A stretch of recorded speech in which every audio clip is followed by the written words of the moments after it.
6 o'clock on Morning Live on SABC2. Let's cross to Cape Town now, where Lighten is working from this morning.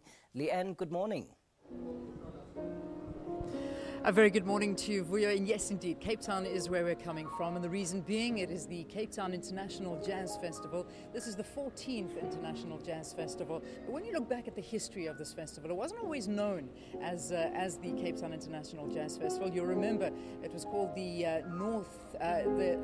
what am I saying here? North Sea Jazz Festival. Thank you. I just lost my train of thought for a second. The North Sea Jazz Festival. We've put together an insert to show you a little bit of the history of the festival. This year's Cape Town International Jazz Festival has cemented the city's reputation as South Africa's jazz capital. But Cape Town has always been a city of music. Music to express the pain of dispossession. Music to lighten the soul and unite those forbidden to live together, but able to dance, sing, pray and play together. Although we've come from a segregated background, and if you look 50s, 60s in particular, certainly from my time, the 60s, where music was almost not segregated. And although a lot of artists in Cape Town played behind a curtain, soon that curtain was lifted because music was entertainment. And Cape Town's had the label, the jazz capital, for many years, in the 60s. And the only reason why it was a more liberal city. As a port, the mother city absorbed a world of influences in a single town. Blues and swing embraced gospel and gummer, weaving together what apartheid had tried to keep apart, a community of musicians and music lovers. There was always clubs. There was a hive of clubs, even through the dark old days. There was live music. If you take the Blue Notes, most of them played here before they left. A lot of our giants.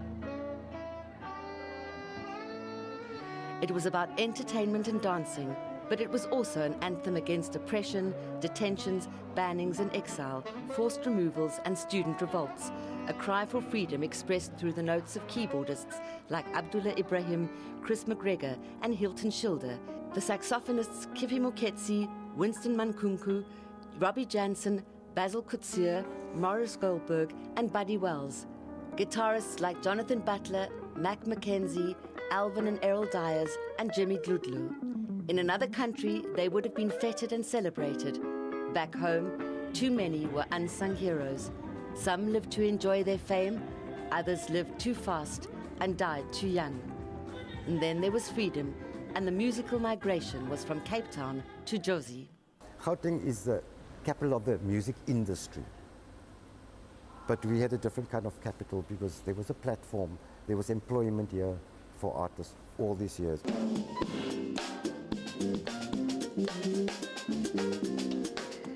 In many ways, the Cape Town Jazz Festival has restored Cape Town's status as a musical hub. What's great about the city and all these places, Mahogany Room, all the pubs and restaurants in Long Street, they all get involved as after parties. And having, 15,000 people a night, and we end at 1:30. People don't want to go home.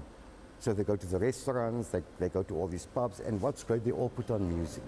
Even after the festival lights have been switched off, venues like Galaxy, Swingers and many more continue to provide jazz to the city's ears.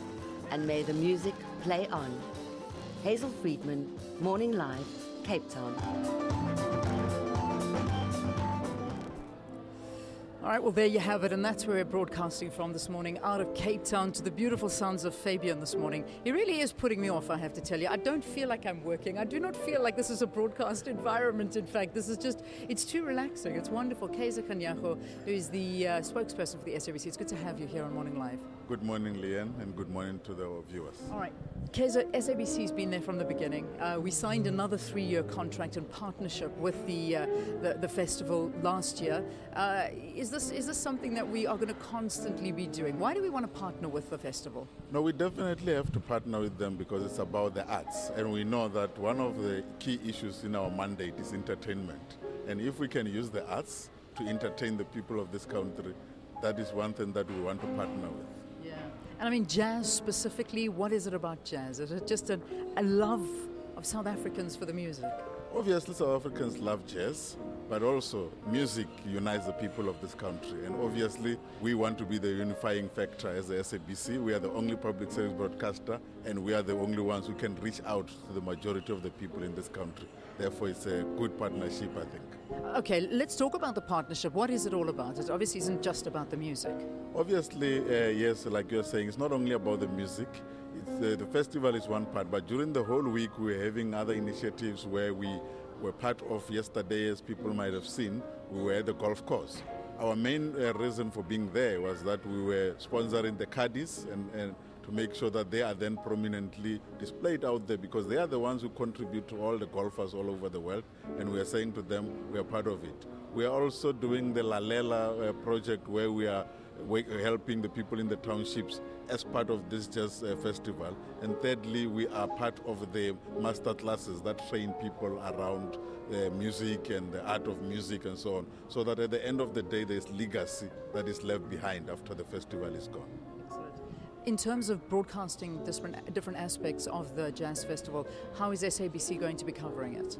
Obviously, people are already seeing that from yesterday. Today, Morning Live has been doing it. Weekend Live is doing it. Morning Live on Saturday is also doing it. But we also have 5 of our stations. Those people who cannot be here in Cape Town, they can get the highlights from Metro, from Good Hope, from Radio 2000, and all of those stations. They will be broadcasting from here. And then from there are programs that are recording this thing, like Selima Tunzi, the top billings. They are all going to be doing all of these things from here. So the people out there, because obviously not all the 50 million people can be here in Cape Town. Therefore, we will then take the festival to them. Excellent. Yeah. All right, Kaiser, thank you very much. Any highlights for you? What are you looking forward to? Obviously, I was just talking to Kegwalam just now, and then I was saying this is awesome, and I want to look to see his performance today, but also look at our own people who are playing from South Africa, the Mafiki Zolos of this country. Definitely. Enjoy it, Kaiser. Have a wonderful, wonderful festival, and thanks for chatting to us on Morning Live. All right, there's more jazz coming to you from we're in Cape Town. We're at the Cape Town Broadcasting, and this broadcast will continue. But right now, let's go back to Joburg for some news headlines.